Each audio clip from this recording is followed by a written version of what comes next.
a message for the Black community and those who support it. We are still resting, but there is a tide shift. For one, 47 is very confused as to why we are not taking to the streets. He doesn't understand it. He just knew that using tax dollars to tear up the Black Lives Matter street, that was going to do it. Tearing down the buildings with George Floyd and Breonna Taylor, he was sure that floating the rumor of pardoning Derek Chauvin would do it. His executive order to bring back segregation, all of his attacks on DEI, even though Black people benefit the least from DEI, he was sure that would do it. It hasn't. And one thing that they didn't plan on at the end of the election, something that happened on November 5th, 2024, is when we all went into the voting booth and voted, and we were the only demographic that was united and held strong for democracy in this country. The 92% of Black women who knew the assignment and knew what the stakes were, because we always do. The 78% of Black men who held it down because they knew what would happen if they didn't. The Black community knew the assignment. We became on the same wavelength. When Target did their thing, we collectively made them an example.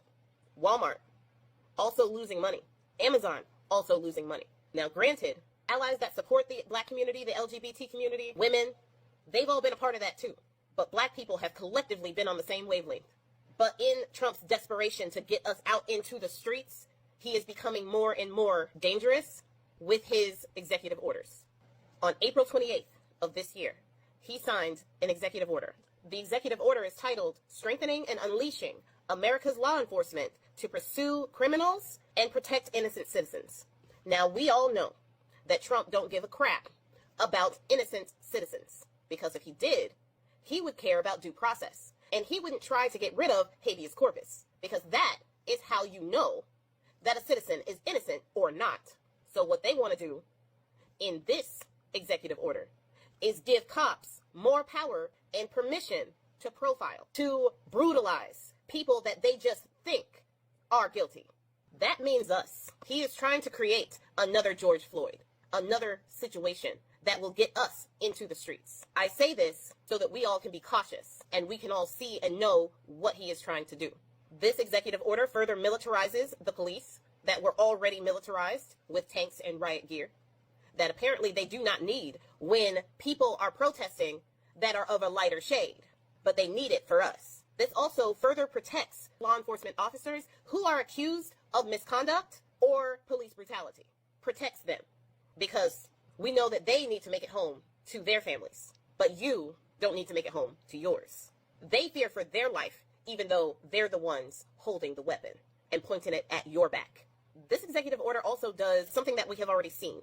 This executive order threatens state and local officials who discriminate by enacting diversity, equity, and inclusion initiatives. If state and local officials are being inclusive, advocating for diversity and equity, they can be charged with discrimination charges.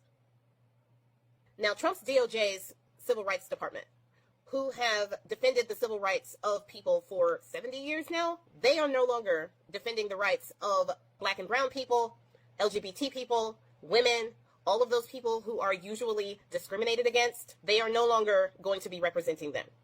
So if you have an issue of discrimination, the DOJ will no longer represent you because of discrimination.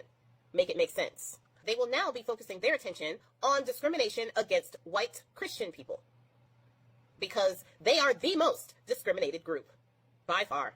Yeah. Now, I say all this to say there's a tide shifting. Even though Black people are resting, we are focusing in on our communities, our Black-owned businesses, our children, our education, all of that. Yes, we need to continue doing all of that.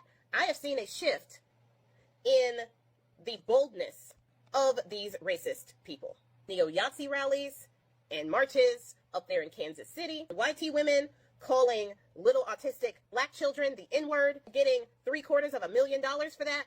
But then there have been videos of Black people letting those racist people know who think we are going back to the 1930s during the times that we were hanging in trees, that they were having picnics with us as the main course. Times where they could tell us which swimming pools to swim at, which water fountains to go to, where to sit on the bus. Alabama today is trying to resegregate its schools. Problem is, Black people like me were born into freedom. it's going to be real hard to put that genie back in the box. So even though Black people are resting, we're not going back to 1930. We are a different breed. But I say, be cautious, because 47 has already started putting things in place, specifically for us, because he wants us to protest. And when we protest, he will enact martial law. And he already has the orders in place to do that. We need to know the enemy that we are fighting. So what do? Stay out of the street. Do not protest, no matter what happens. What we will do is we will continue to organize and protest with our wallets, cheer on our allies who are out in the street, strengthen the Black community, and to be there for each other. We will continue to support Black-owned business with our wallets and our presence. We will continue to be united as we were on the 5th of November 2024 when we tried to save this country. We will continue to do what we do best, thrive in our excellence, even during the hardest times. Love y'all. I don't usually say this, but share this video to somebody that you think needs to hear it.